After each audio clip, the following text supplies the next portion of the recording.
and welcome to Coffee Conversations at MetalCon 2024. We are on the MetalCoffeeShop soundstage, sponsored by New Tech Machinery. My name is Heidi Ellsworth, and we're here to talk about the metal construction industry with some amazing experts. So let's get started with some introductions. Terry, can we start with you?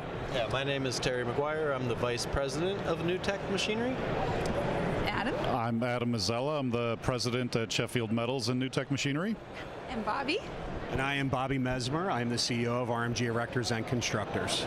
Okay, so all of you out there right now are going, wow, and I am too. This is a powerhouse. We're going to talk about the industry. We're going to talk about what's happening out there.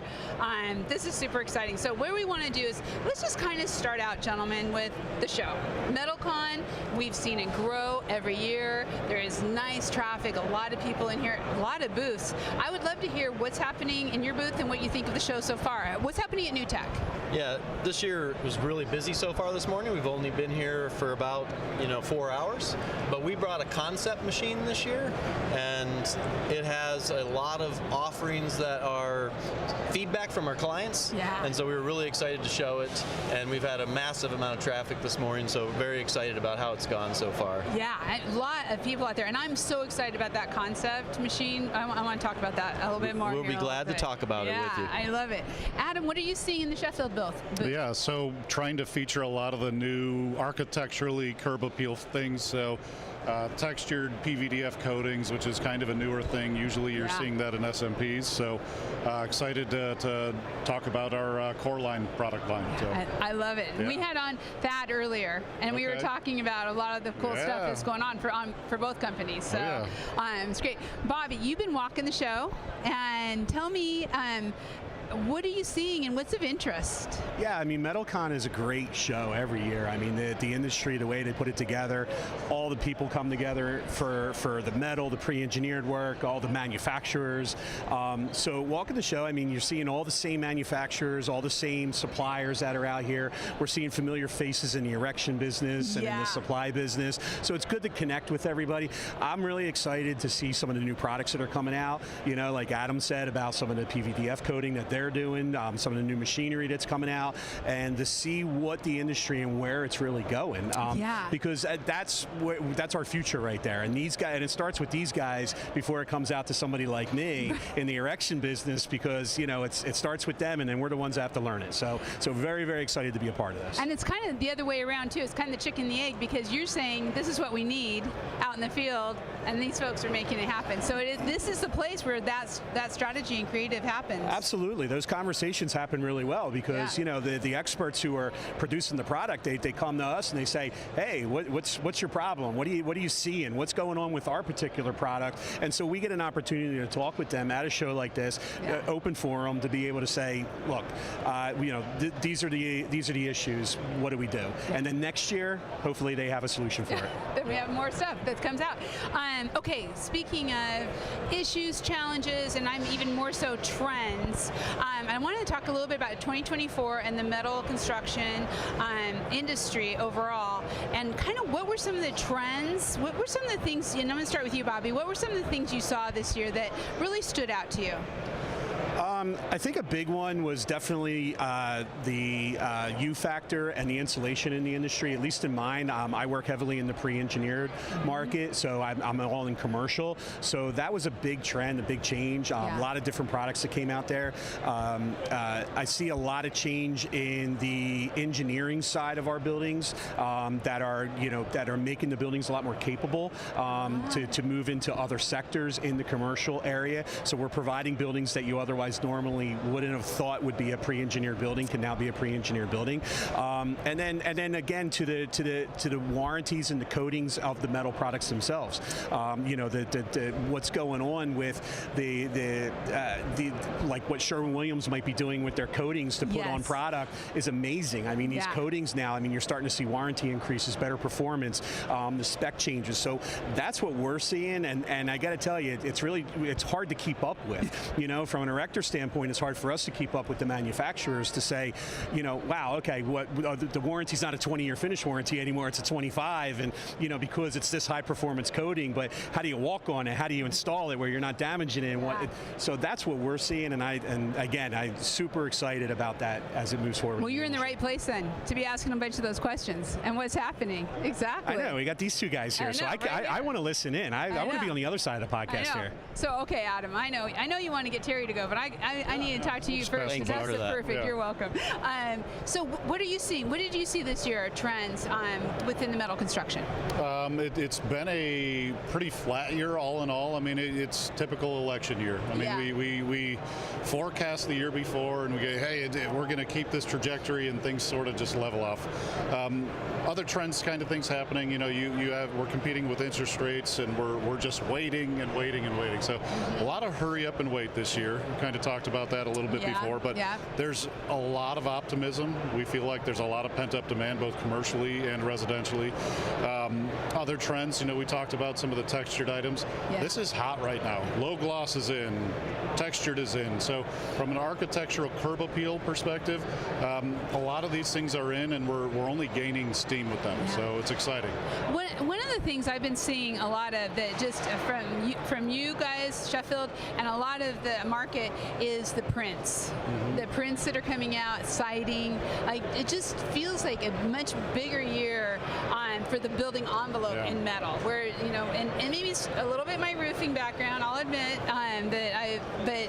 what I'm seeing this year of what's going on. Talk a little bit about that. Yeah. So it's sort of what the expertise is growing. So the market is asking for stuff, and the people that are learning and becoming capable of it are responding. So whether it be wood grains, camouflage prints, things like that, homeowners, consumers are asking for more of these things.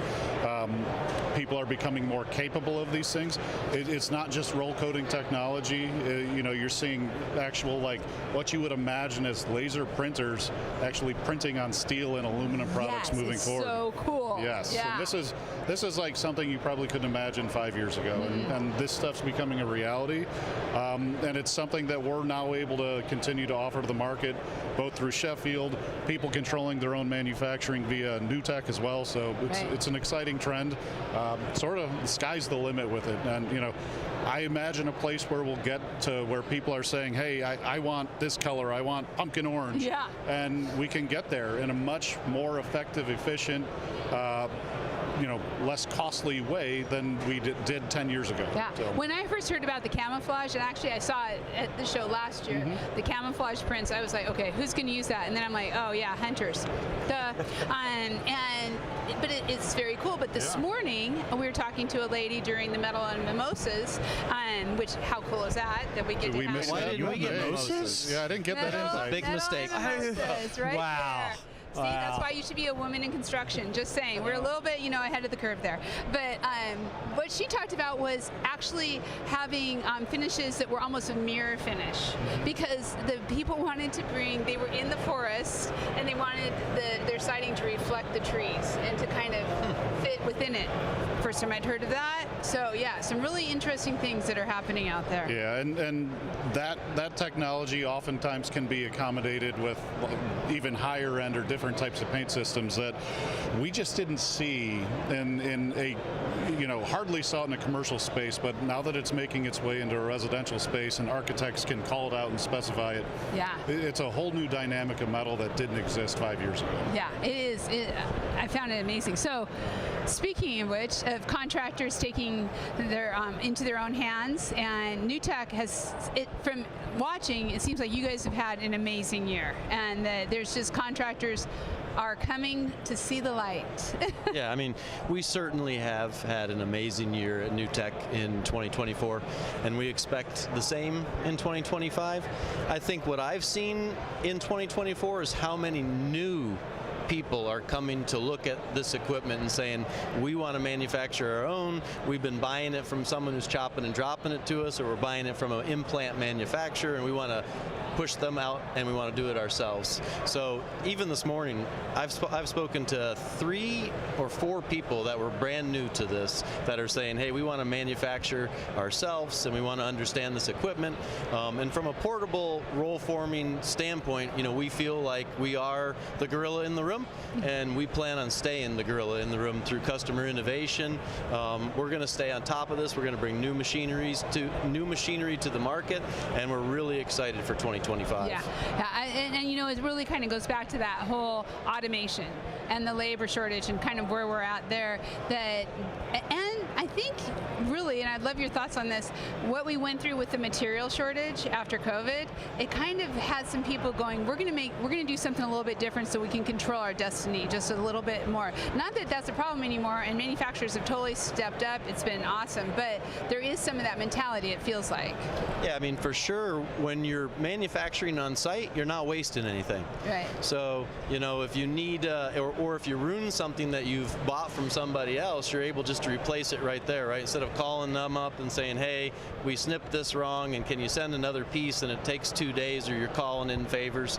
So, certainly it's a lot more efficient and effective and cost effective for sure to be manufacturing while you're standing there. And then the obvious benefits of being able to have it be seamless for as long as you'd like.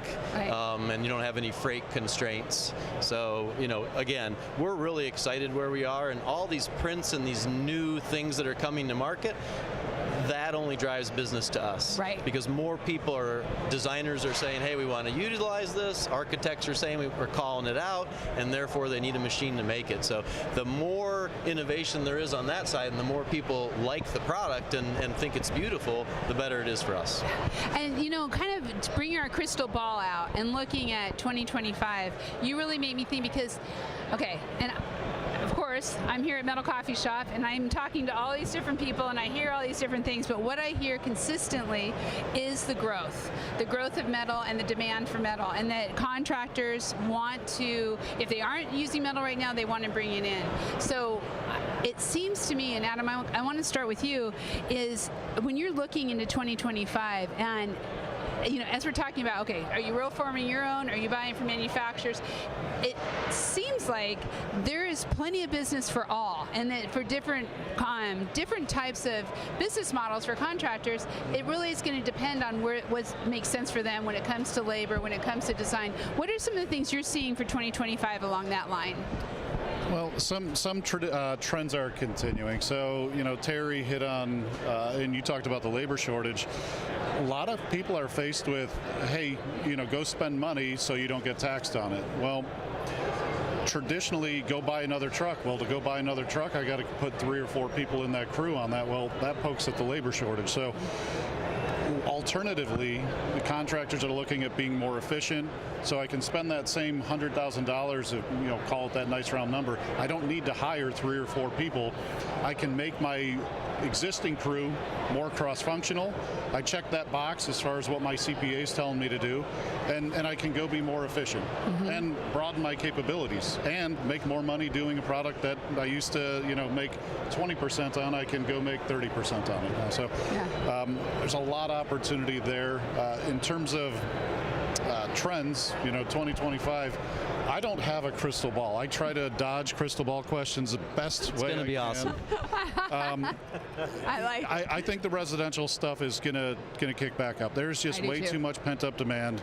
I think the if we can continue to see these interest rates continue to tumble, hopefully, that's just going to keep popping. Again, we're still going to be poking at the labor shortages, but keeping demand healthy is ultimately the goal. You don't want to be over demand, but you also don't want to drive it to a recession. So. Exactly. No, I think that's really true. And I am hearing and seeing a lot of the same things when we're looking at the interest rates and what that's going to do for new construction. What it's also going to do, I think, again, the awesome meeting you gentlemen missed this morning, Stacy Lynn was talking about barn dominiums and what we're seeing with metal buildings in the residential side. So, I know you do huge residential, I know you do huge commercial, mostly industrial, but what are you seeing kind of from your customers on that trend, and what do you think we'll see in 2025? Yeah, I think to echo, what Adam was just saying, I think the architects, you're seeing a lot more architectural design that's coming into play, and a lot of the architects are coming over from the commercial side into the residential because they're trying to fill their market plate too, right? Yes. It's what it starts with. And what they're doing is they're bringing in some of these products, the rain screen products and these commercial products, but you're also seeing a shift in the consumer saying, I want my house to look like this. Yeah. I want this product on my house. You're seeing a lot more metal roofs going on the houses because they last longer. It's a better product. I mean, hands down. So when you're looking at what is being expected, I think it's starting there. It's coming from the architects, number one.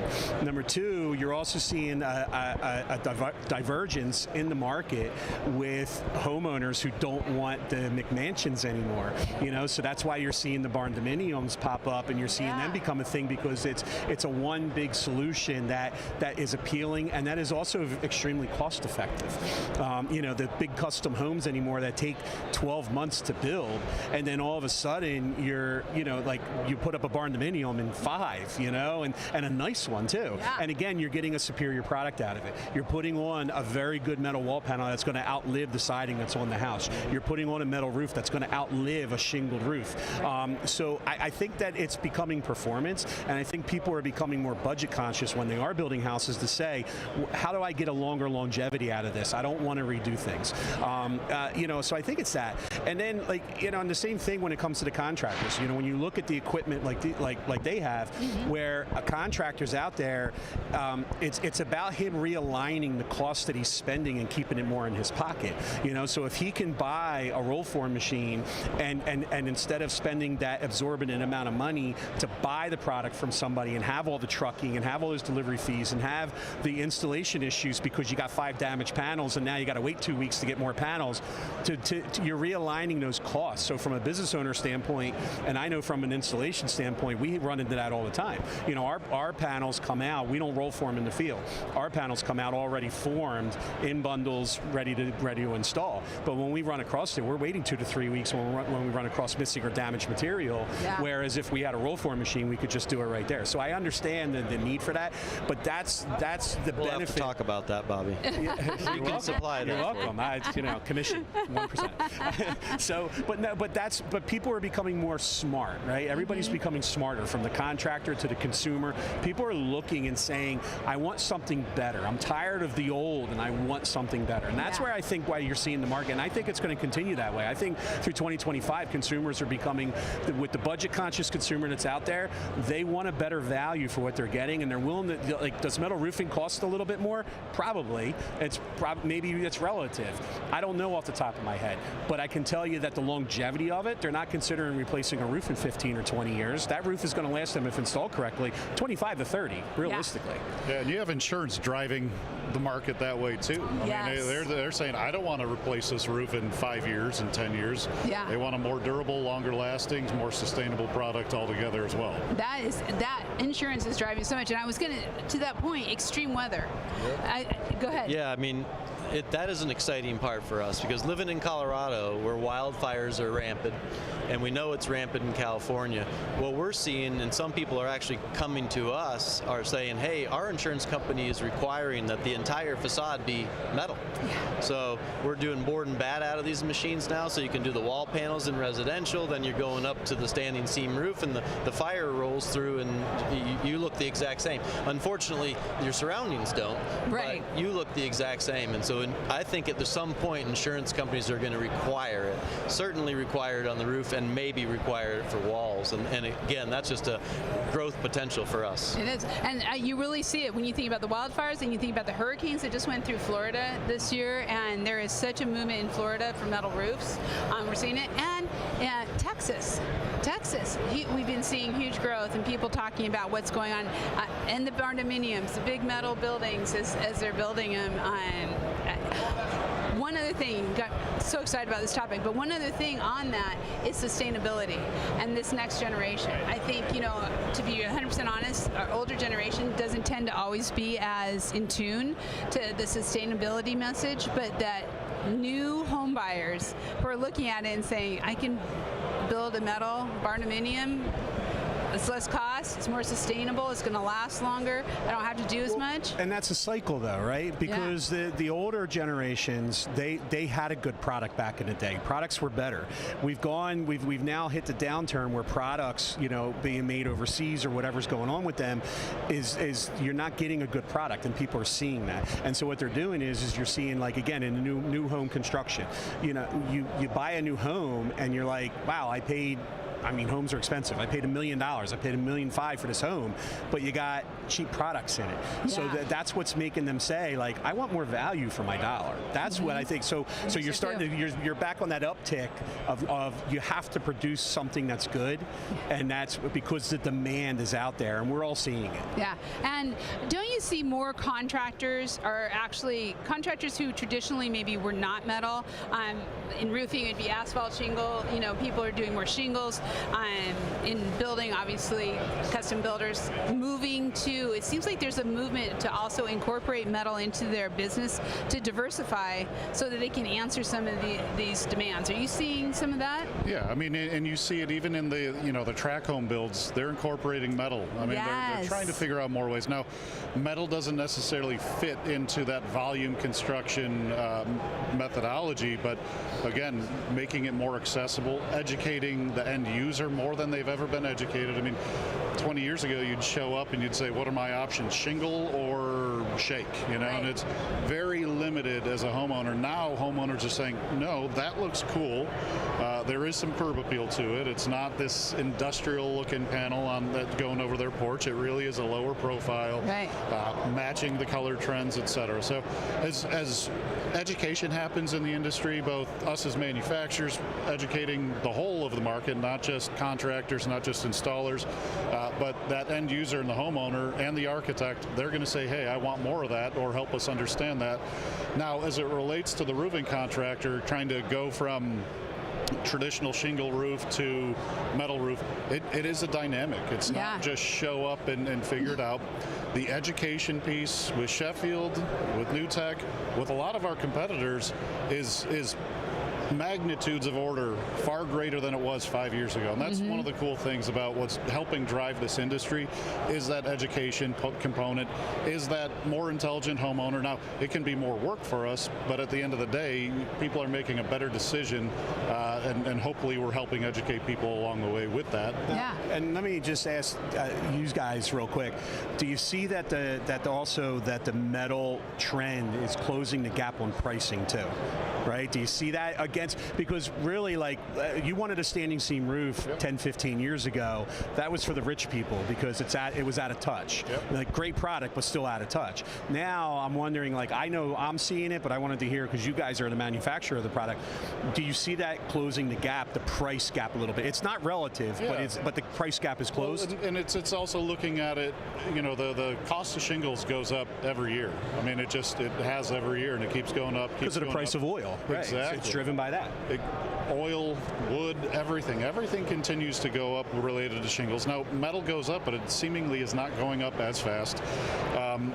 But I would also say the more people in the metal roofing market, metal roof installation market, creating competition, that's going to help spread the cost out as well. But you replace a metal roof once every 30, 40, 50 years. You replace a shingle roof every 10, 15 years. So people looking at that spread over time, with the cost of shingles going up at the rate that they are every 10 years, yes, it definitely is closing that gap when you look at the big picture.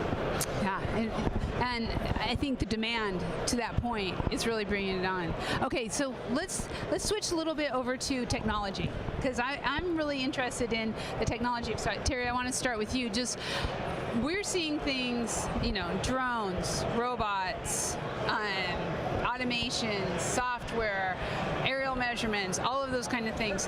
What are you seeing to help? We talk about labor shortage and we talk about productivity for the contractors. How is machinery and getting the right machines and really getting that automated, how is that changing the landscape? Yeah, speaking to New Tech, we look at it and say, hey, there's less skilled labor in the market. So what can the machine do to help that situation for the contractor. Notching is something, where there's less snipping going on. So for us, we're just trying to find things that take the manual labor out of the process, right? Yeah. And simplify the interface with the machine, because the more complicated it is, the harder it is for everybody to operate, the harder it is for them to find someone to operate the machine, and if they lose somebody, then they're back to square one and they got to start over. So really for us, it's simplify and try to take out any steps that we possibly can for now with the machine. I mean, certainly we don't have robots running it yet, and I don't see that in 2025, but we're conscious to it, and we're conscious to what can we do. So every time we think about it, or we're thinking about a new machine, or we're thinking about an upgrade to the machine, it's how to simplify the machine. Yeah, so you have a concept machine on the floor where you're bringing contractors in and showing the concepts, asking for their feedback, asking for their thoughts. That has to be leading towards more technology within the machines. Yeah, absolutely. That concept machine is really about customer innovation. And it's not about new tech in a building in the dark in Colorado saying, I think this is what people need. What it is what have we heard people ask us for? What do we think they might need? And then we bring it here and we let them tell us, hey, you missed this by a mile, and did you think about this? Or I absolutely love that. Right. And so we wanted to come here and show what could be possible, what might be next. And also, there's 12 different concepts on that machine, but how many new concepts come from people walking this floor today where they're like, I think those are great, but you should have thought about the 13th and the 14th. So we're really excited about that, and it really is a shift in how NTM innovates. Yeah. And not innovate in a way that we think is the right way, but the way that the person who runs the machine every day thinks. And it's so important, right? When you stand there with the machine when it's hot, or it's snowing, or it's raining, or it's not running correctly, you have a better idea of what you would like it to do, how you would like it to act. Boy, I wish, it could be as simple as I wish the e-stop was right there. I got to reach around. And you would think that we would catch all of that, but we don't catch it as well as somebody who runs the machine day to day. Really, it's respect for the people who utilize our machine to make a living, and we want their feedback, and we want to make that machine fit exactly what they want. Yeah. I love that, and I love that feedback. That contractor-driven feedback is so important. Okay, when we're talking about technology with the contractors and in manufacturing, I mean, manufacturing, what we're seeing now is pretty amazing. And the productivity and really the automation. What are you seeing from Sheffield and also just in the industry overall? So, going back to a lot of the new tech stuff, all of these things were, how do we make it safer? How do we make it more ergonomic? How do we make this better? So, we play the Sheffield piece like peanut butter and jelly, between Sheffield and new tech. And a lot of that has to do with what our customers are saying. Most of these innovations at new tech were really driven by 5 years of field service work, culminating in the last year of us being able to kind of consolidate all of this think tank thought process and say, first and foremost, it needs to be a safer machine. Right. It's harder for people to be safer because, let's be honest, it's a less skilled world than it was 20 years ago. So we want to make it safer. We want to take a lot of the complication out of it. So we're looking at that, and we look at it that way on both sides, both Sheffield and New Tech. Yeah, it's safety, always leading there, and in the field and in the plants. Yeah. Right. Absolutely, and that's it, whether it be guarding. I mean, our parent company is really at heart a safety company. It's a lifting, rigging, safety kind of company. We do fall protection, you name it. So that really is a core value. It is a core value, and it's thought of in everything that we're doing. As far as it's not just about the dollar or the bottom line. We want to make a safe product. We want to make a safe work environment for us, and it's just in everything we're trying to do. That's cool. Technology. I'm really interested. What's your favorite technology in 2024, and what are you looking for in 2025 on the job site and also in your office? Yeah, that's a hard question to ask for us from an erection standpoint, because we're still we're like dinosaurs. You know what I mean? The technology and safety, as was talked about, is always amazing, and that's always getting better. We love the technology and equipment that we're able to use, like the rotating telehandlers that are out there, the big Manitous for erecting. Those are, we're actually buying 3 of them right now. Wow. So I love that kind of technology, even down to the hand tools. For us, you have guys here that are showing booths of different screw guns and hand tools. These things have come a long way. And you look at companies like DeWalt and Milwaukee and all them, and I will say, it's not a competition between the two, but Milwaukee really puts a lot of emphasis in industry, in specific industries, and what they're doing, and the technology. Just in a simple screw gun that most people think that they just pick up at Home Depot, the screw gun that you pick up at Home Depot is completely different than the screw guns that we use. It looks the same, but it doesn't operate the same. Yeah. And so that kind of technology is great for us. And that's what's important for us. It's about repetition, because that's what we do every day. We're repetition. We're putting in screws all day long. We're putting in clips all day long. And so to have the tools that have the right technology that help that along, down to a bit that goes into the drill that puts the screw into the clip that holds down the roof panel, that technology to us is most important, because how long is that bit lasting for us, and how well is it seating the screw? Is it overseating it? Is it underseating it? What is going on with it? Because we don't want to oil can the panel, whether it's a wall panel or a rain screen panel, things like that. So yeah, so from our standpoint, that's the technology that matters the most, and we're excited to see what these manufacturers come up with, even to the manufacturers like these guys with their different products. We're excited to stand back and see. We don't particularly work in the realm that they do. They mainly work in the residential realm. But to see that product and to say, hey guys, I like what you're doing there. I could probably integrate this into the commercial side, because we're seeing a lot more of the standing seam, traditional standing seam type roof. Maybe there's some technology there that we can talk about and what that does in a heavier gauge panel that fits to the commercial side. And then we talk about that technology, and maybe in a year they have a commercial machine that they're like, hey, let's roll one out. Yeah, I think one of the questions I have on what you said on the tools and stuff, one of the things I've been, and maybe this is old news, but it always is cool to me, is what they're doing with GPS and even productivity. And I know on the roofing side we have machines that are watching productivity, that actually give reports back to the office on what's happening, and they're doing it through the machines. It seems like there's a lot of that. And then we were just at an expo a couple weeks ago, the whole battery, everything's battery, right? I know that sounds old again, but I'm like, okay, everything's battery. We haven't, it seems like in some of the more traditional we're still pulling power cords across the top of the roof, right? But that's all changing. So we're 100% battery. There's nothing that we're pulling cords with anymore. Yeah. Even down to when we're doing structural steel and RTC bolts, which require a heavy duty, machine. Yeah. That's a battery operated machine now that you're snapping TC bolts with on your structural connections. So, and that integration helps out a lot, because cords, people tripping over them, it's just something else that's a problem. Safety. Technology's gone a long way.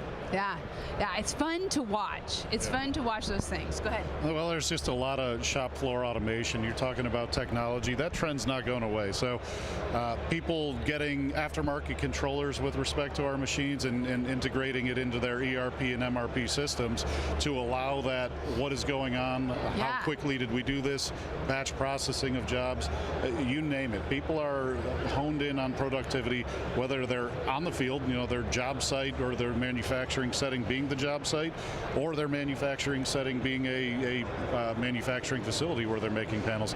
They're tracking it. They want to know where the roadblocks are, where the bottlenecks are, and driving a more efficient process. And we're at a point where we can get that data. It wasn't always, even 5 years ago, like you said before, you couldn't get all that data. Today we have machines that are sending that data to our phones and telling us, and we're downloading spreadsheets like, okay, this didn't work so well, or it did.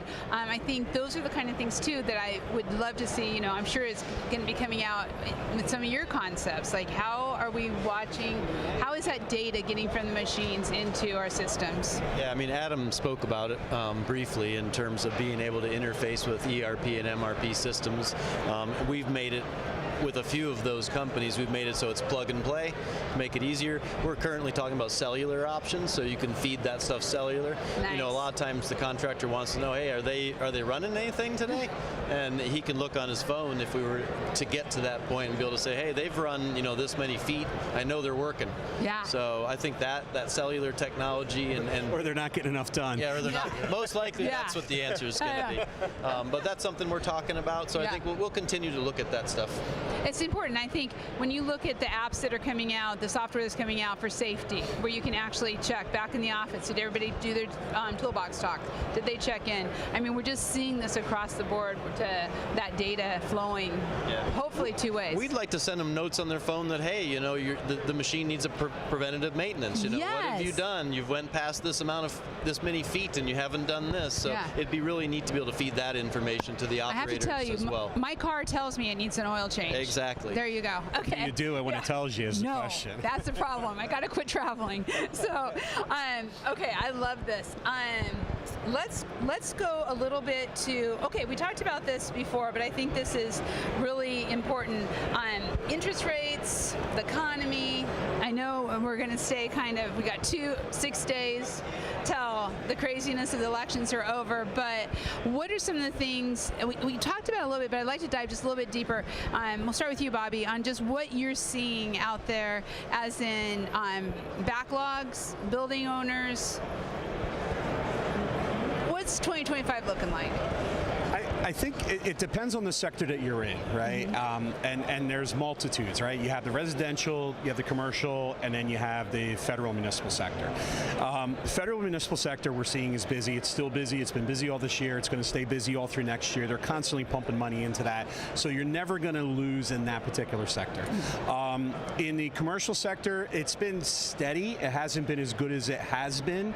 It's been steady this year.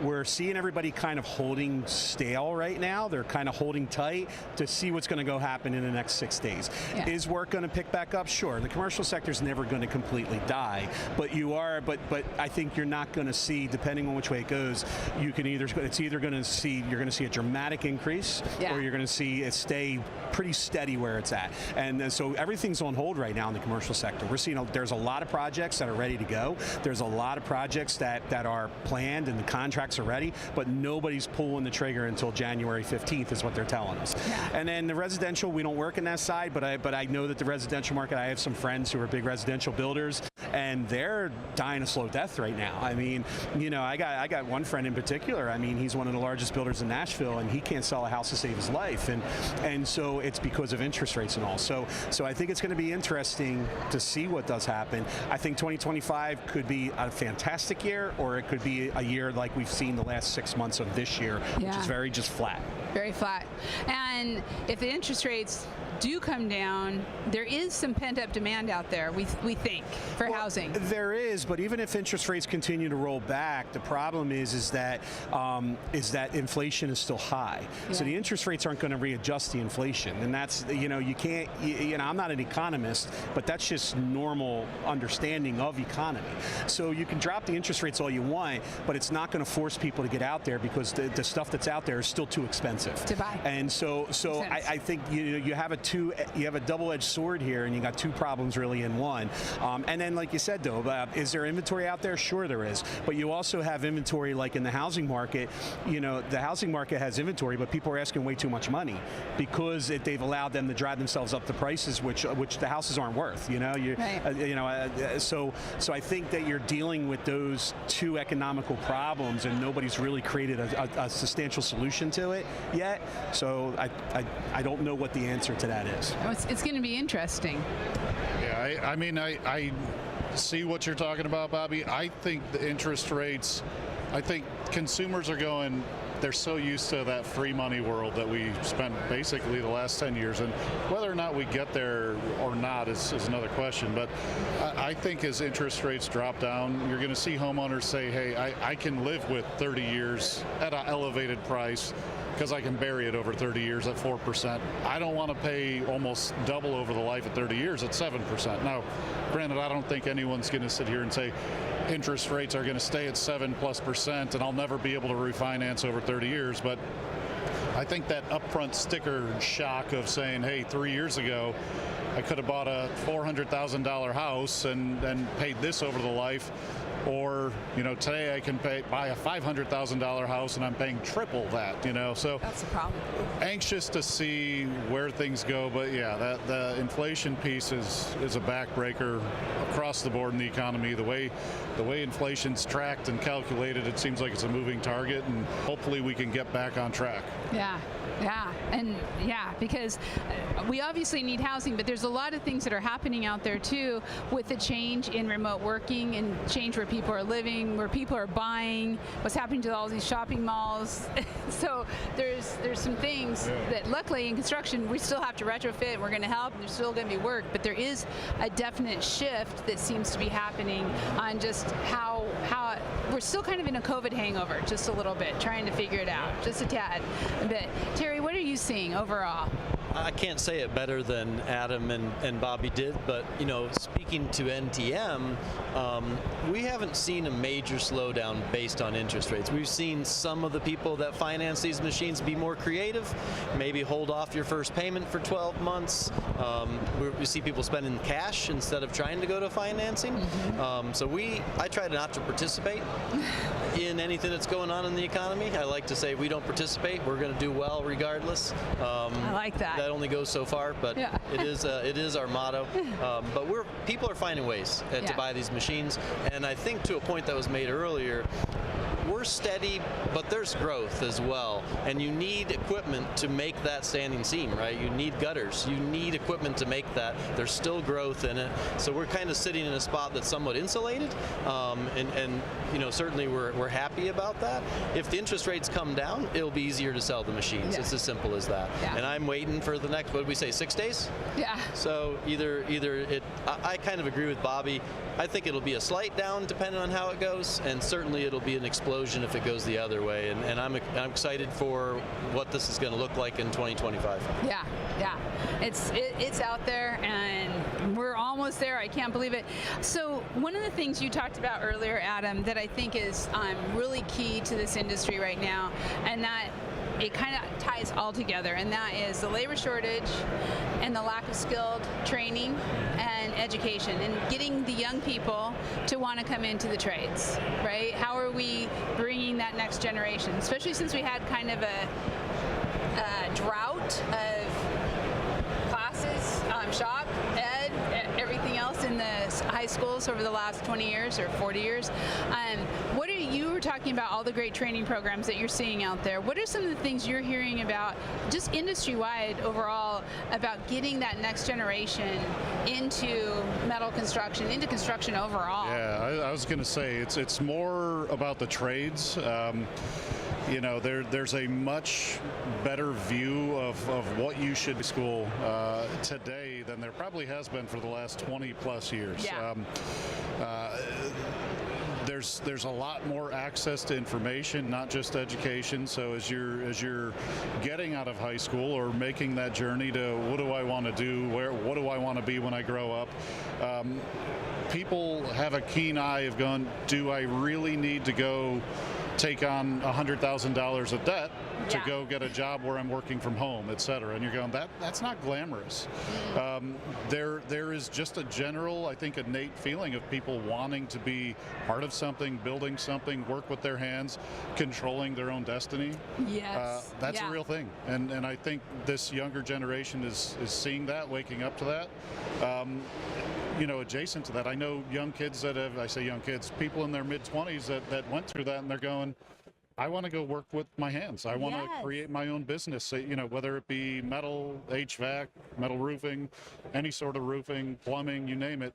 The opportunity for somebody to earn and control their own destiny, to me, it's apparent that it's a lot more wide open and a lot more opportunity today than it's ever been really publicized coming, through the traditional high school to college model the last 2-3 decades. So. And it's kind of crazy when you look at some of these young people who maybe did get a degree, do have loans, but they're still going, I want to do this because no one really talked to me about doing that when I was at a point to make those decisions. But now they are the business owners. They're running the business. You started your own business. What do you see with young people coming into the trades? There's definitely a stopgap that occurred, right? You know, I mean, it's for years. Everybody was pushed to go to college, don't do the trades. Trades are dirty jobs. Trades are, you don't want to work with your hands and this and that. There's no money in the trades. And it's none of that. I grew up in the trades. My father owned his own business for 40 years. I started this business 24 years ago, going on 25. So the stopgap that's there is because everybody's pushed too many people. There is an uptick. I think the industries and the associations need to do a better job at educating the people, educating the masses, educating the high schools across the country, because nobody talks to them. It's still, even in this day, look, my wife was an educator for 12 years and then became a vice principal and a principal. The schools speak nothing of the trades. The guidance counselors who are guiding these kids don't say, hey, maybe you should go into a trade. Even if they don't belong in college because they didn't do well in school, they still say, now you should go to college. There's no reason for that. And I'm an advocate of saying, don't do that. Don't do that to yourself. Don't take on the debt like Adam talks about. And, listen, trades make good money. I mean, my average employee in the field makes anywhere between $100,000 to $150,000 a year. My average field worker. Wow. That's a great living. Yeah. It's a great living. And even with inflation and interest rates the way they are, you can still live very well making that kind of money. Yeah, and to that point, when the bell rings and you go home, you don't have to think about it. You're not responsible. They're not married to it. And younger generation does have that aspiration to travel the world or do other things, at least on the weekend, and not think about it. I work all the time and think about work all the time, but that isn't necessarily the way that people look at it now. So being able to leave at the end of the day and still pocket $150,000 and not be responsible for what happens from 3 o'clock in the afternoon till 6 a.m. again is a great place to be. So I totally agree with you. And we always say too, to people, look, don't you want to be involved in a business where you actually create something? Yeah. We're creating shit every day. Yeah. Every day we're creating stuff. And so I always talk about buildings. Buildings are living, breathing objects, Right. You walk past a building that hasn't been occupied for 10 years, it falls apart. Why? Because it's not interacting with human interaction. And so we're literally developing things that are living and breathing around us every single day. So when we show up, at least in my industry, I show up to a site, it's a piece of concrete pad, I walk away, there's a full, complete, enclosed building there. There's pride in that, and there's enough pride, you see these videos, they turn to cliche, but I laugh at them, on TikTok sometimes, it's oh, I'm married to how do you know you're married to a contractor husband? Because as you drive down the road, he's like, I built that, yes. I did that, but there's so much pride in saying that, and I feel like we miss that, and that's the thing. And it starts early on, like I said, the associations, they do a great job, but I feel like they need to do a much better job really getting into the high schools. We got rid of all the VOTEC schools and the trade programs in there, bring them back, let people realize what they could be missing out on, because I think you're going to have a lot more kids who want to be involved in the trades because they don't have interaction with it early on. They don't know that they want to be involved. Right. Well, and I'll tell you what, Skills USA, which is the largest group of a competition for the trades, which is here, and not just the trades, it's cosmetology, it's everything. It's in this building here in Atlanta every June, and for the first time when you came down these escalators, there was a big roofing pavilion out there, and there were a competition with roofing. There is a beautiful HVAC competition that they do. So it is happening, but it's time. I mean, we have to keep pushing it. So kudos to National Roofing Contractors Association, because they've really kind of, to your point, which is exactly, they've stepped forward and said, we gotta make ourselves known. We're good. it's if you're not getting it out there and nobody knows about it, and everybody only believes what they're going to see online, like educate the kids, let them understand what it is, let them see it, and let them see the type of quality. I mean, go walk around to some of these booths in here and look at some of what the machinery is pushing out or what the panels look like. I mean, it's a beautiful product, and you get to work with that all day long and create something where most of the time people are standing back being like, I absolutely love that. Yeah. That's gratifying in my opinion. I have to tell you, probably one of the best things that happened this last week is I had a contractor email, and he says, I want to bring my son, but you have to be 18. Is there a thing? Is that really real? How can we get him in there? And I'm like, we'll get you in. We'll talk to Judy, and she, of course, made it all happen. When you have that saying, I want to bring to these kind of shows, I think it makes such a huge difference. And when you think about the next generation, they love working with machines. So you kind of got it right there. That's true. I know. I mean, we see some young guys coming into the booth that are strategizing, trying to figure out how do we buy one of these. Yeah. And they're a team, they're buddies out of high school or something like that, and they've been roofing for somebody, or and they're like, we're trying to figure out how to do this on our own. That's exciting to see. Yeah. And I saw one today, and they were trying to figure out exactly what they needed and how could they do that the cheapest. What was the cheapest way in? And we talked briefly about maybe starting in the gutter world and pushing into standing seam. I was just going to say gutters. And so, I do see that shift. It is slowly happening. Even my local high school is building an automotive unit for the high school, so they're going to teach automotive tech there again, because all of that went away, to your point. Yeah. So I think everyone said it, but it's true. It's a slow shift. Who wants to, how many people come out with a business degree? Yeah. And you can't do anything with it. And you can't do anything with it. And you come to me, and I'm looking for somebody, even at the executive level. I'm like, is it inherent? Are you a leader?